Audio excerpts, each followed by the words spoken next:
चल आगे चल, चल आगे चल।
जो है बहुत सुंदर बना सकते हैं।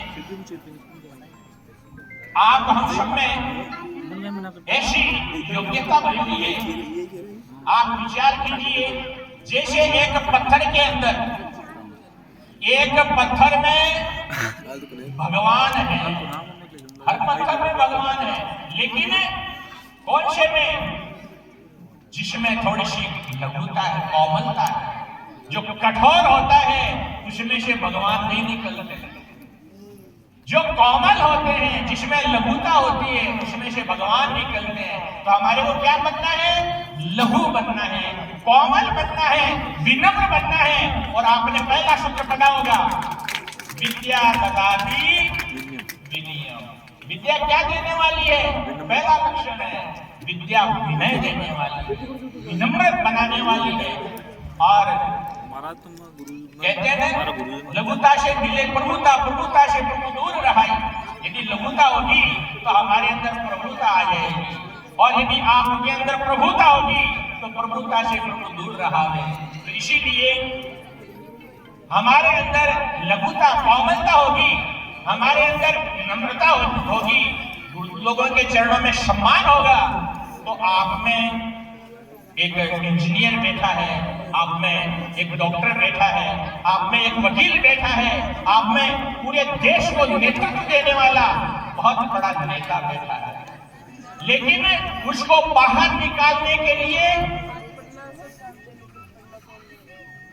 आपके अंदर नम्रता होनी चाहिए, सदाचार होना चाहिए, और गुरु लोगों के हाथों में अपने जीवन को समर्पित कर देना चाहिए।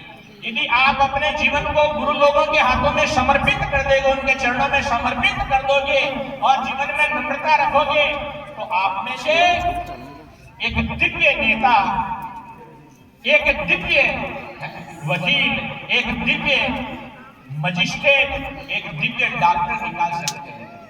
तो इसीलिए आपको जो है अपने जीवन को गढ़ने वाले जो कुंभकार हैं, जो गुरु लोग हैं, वो कभी कभी आपको डांटते फटकारते हुए भी दिखते हैं।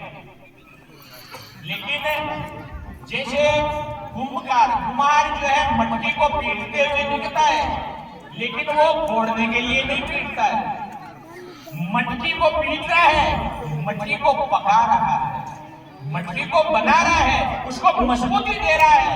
और वही मटकी जब कुम्हार की मार उसकी पिटाई सहन कर लेती है, तो काय माटी कितनो दुख सयो जाए कुम्हार के पास। अरे कूटी पीटी लाते सही जली संग कंडे घास, जली संग कंडे घास पकी जब बाहर आई। अरे जो लेवे नरनाग उसे भी ठोक बजाई। इतने दुख को भोग कर चढ़ी रुद्र के शीश, परमानंद भक्ति कठिन तब पावे जगदीश। तो वास्तव में भगवान शिव जी के शीश पर मट्टी कब चढ़ी? जब उसने कुंभकार की पूरी चोट सहन करी, आग में पकाई गई। ऐसे ही हमें भी अपने जीवन को पकाना है, सुंदर बनाना है। कहते हैं लोहे को आप सोने को जितना अग्नि में तपाओगे उतना ही सोने में निखार आएगा। ऐसे ही गुरु लोगों के सानिध्य में आप जितने ताड़ना सहन करोगे, जितने तितिक्षा सहन करोगे, उतना ही आपका जीवन जो है महान बन जाएगा। तो इसीलिए आपके उज्जवल भविष्य के लिए, आपकी एकेडमी का नाम रोशन करने के लिए, आपके ब्राइट फ्यूचर के लिए आपको अपने जीवन को तपाना पड़ेगा। आपको अपने जीवन में कई संघर्षों का भी सामना करना पड़ेगा, क्योंकि इस जीवन का नाम संघर्ष ही है। तो कुछ सूत्र छोटे छोटे बच्चों के लिए, छोटे छोटे सूत्र हैं। कहा सुनना ध्यान से। अरे ब्रह्म मुहूर्त में जाग कर भगवान को नित्य याद कर, नर जन्म सफल होगा तभी कर जोड़ के फरियाद कर। माता पिता गुरु वृद्ध को सिर नमन करना चाहिए, रतनपुरी मानो प्रभु का ध्यान धरना चाहिए। तो वास्तव में अपने को यदि अपना जीवन दिव्य बनाना है तो चर्या भी दिव्य बनानी पड़ेगी। मैं बार बार आपको कह रहा हूं, क्या चर्या होनी चाहिए? सुबह उठते ही एक बार में क्या करना है, सब बच्चे सुनेंगे। सुबह जब आंख खुलती है एक बार बिस्तर पर बैठ करके आंख बंद करके और भगवान का ध्यान करेंगे, भगवान की शरण लेंगे। हे गुरुदेव, हे मेरे नाथ, हे परमात्मा, हे दयाल, मैं आपकी शरण में हूं। हे प्रभु ऐसी कृपा करो जिसे मेरा चित्त आपके चरणों में लगा रहे। हे भगवान ऐसी दया करो जो मैं आपका कोई दिव्य कार्य कर सकूं। ऐसी प्रार्थना करके हाथों को गर्म करके मल करके आंखों पर प्रदान करके और करतल दर्शन करना चाहिए। करतल दर्शन करने में क्या है? भगवान का दर्शन है। कराग्रे वस्ते लक्ष्मी कर मध्य सरस्वती कर मूले तो गोविंदम प्रभाते कर दर्शन। तो अपने को सुबह सुबह भगवान का दर्शन करना चाहिए और फिर अपने माता पिता, बड़े बुजुर्ग गुरु लोग हैं उनको प्रणाम करना। आशीर्वाद जितना बड़ा धन संसार में कोई है ही, और ब्रह्म मुहूर्त में यदि माता पिता का आशीर्वाद मिलता है तो माता पिता ठाकुर जी के रूप में, भगवान के रूप हैं। उनका आशीर्वाद यदि हमें सुबह सुबह ब्रह्म मुहूर्त में मिलेगा तो हमारा ये जीवन सफल होगा, हमें विद्या प्राप्त होगी। तो सुबह सुबह माता पिता को जो है प्रणाम करें और फिर जितना जल्दी हो सके जल्दी से जल्दी स्नान करें और भगवान के दरबार में जाकर के, मां सरस्वती के मंदिर में जाकर के अपना माथा टेक, तो ये हमारा जीवन बड़ा सुंदर सात्विक हो जाएगा। और क्योंकि इस जीवन को दिव्य बनाने के लिए केवल आखिर शिक्षा की ही जरूरत नहीं है, शिक्षा के साथ साथ संस्कारों की भी जरूरत है। और इस विद्या को पाने के लिए केवल गुरु लोग ही अपने मेहनत नहीं दे सकते, इसी से काफी नहीं है। इसके लिए मां सरस्वती जी का आशीर्वाद भी जरूरी है।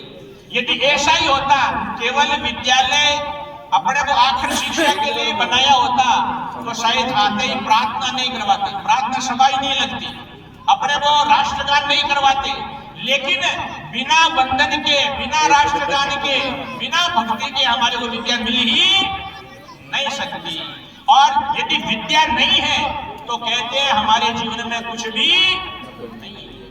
कहा ना जो है बिना विद्या अपना जीवन कैसा बताया है शास्त्रों में, ये शाम न विद्या तपोन दानम न चापि शीलम न गुणोन धर्म, ते मर्त्युलोके भुवि भारभूता मनुष्य रूपेण मृगाश्चरन्ति। बिना ऐसे गुणों के ये जीवन जैसे मृग जंगल में विचरता है वैसे मृग की नाई हमारा ये जीवन हो जाएगा। इसीलिए हमें कुछ गुण जो है अपने जीवन में उतारने चाहिए, चाहे वो गुण हमें कहीं से भी मिले। आप एक दूसरे में भी गुण देख सकते हैं। दत्तात्रेय जी महाराज ने कंवारी कन्या को भी गुरु माना है, उसमें भी गुण देखा। उससे भी शिक्षा ली, उसके और गुरुजी 24 गुरु को दूसरे नहीं थे, पहाड़ से भी जो शिक्षा ली उनको भी गुरु माना, भंवरे को भी गुरु